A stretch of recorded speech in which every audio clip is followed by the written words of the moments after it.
भगवान कितना समदर्शी है। समान भाव रखो सभी के प्रति। आजकल घरों में भी समान भाव नहीं है। सासू अम्मा बड़ी बहू को ज्यादा मान रही है, छोटी बहू को कम मान रही है। कुछ तो छोटी को ज्यादा मान रही तो बड़ी को कम मान रही। लेकिन नहीं नहीं, ईश्वर का भक्त तो वही है जो समदर्शी दृष्टि रखे। आज से अग्नि भगवान, वाक्य बाद एक आ अक्षर लगा होता है। अग्नि की तरह तेजवान बनो, समर्थवान बनो, और ना से नीर, नीर की तरह पवित्र बनो, जल की तरह पवित्र बनो। और केवल शरीर से नहीं, मैंने बोले महाराज जी ने कहा पवित्र बनो, तो कल बढ़िया नहा के आएंगे अपन, बढ़िया वाली इत्र लगा के महाराज जी आ गए पवित्र। नहीं नहीं, तन से पवित्र भले थोड़ा कम हो, सच्चा पवित्र बनना है तो मन से पवित्र बनना पड़ेगा।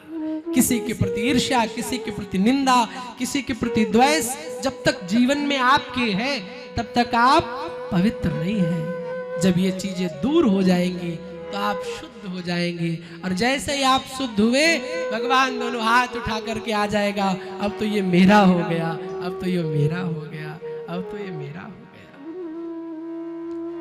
तो भगवान किसे कहते हैं? जो भूमि की तरह विशाल हो, जो भूमि की तरह सहनशील हो, गगन की तरह विशाल हो, वायु की तरह समदर्शी हो, अग्नि की तरह तेजवान हो, और जल की तरह पवित्र हो।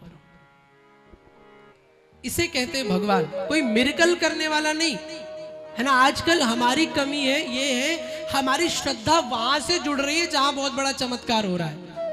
अभी मैं कथा करूं तो भले भीड़ कम हो, और अभी मैं यहाँ पे एक दरबार लगाना शुरू कर दूं, अब भी सच कह रहा हूं, पढ़े लिखे लोग जो पीएचडी होल्डर है वो भी आ जाएंगे। ओ बाबा जी ने मेरी कुंडली देख लो क्या लिखा है।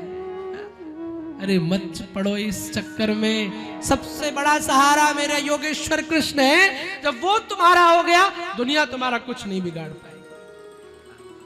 दुनिया भर के चमत्कारों में पड़े हो, मेरा ये हो जाए। शॉर्टकट जिंदगी जीना क्यों चाह रहे हो?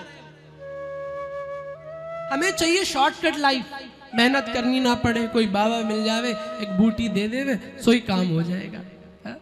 मुझसे किसी ने कहा महाराज जी आप कोई दरबार नहीं लगाते? मैंने कहा लगाता हूँ ना, 9 साल की उम्र से लगाता हूँ।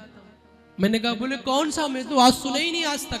मैंने कहा मैं एक भागवत कथा का दरबार लगाता हूँ, और इससे बड़ा कोई दरबार नहीं। जो इसकी दरबार में आ गया, जो इस कथा की छांव में आ गया। मैं ये तो नहीं कहता हूं कि कथा भगवान को प्रकट करती है, आज तक कभी हुआ भी नहीं।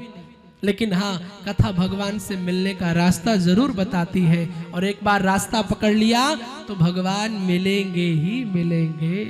एक बार रास्ता पकड़ लो।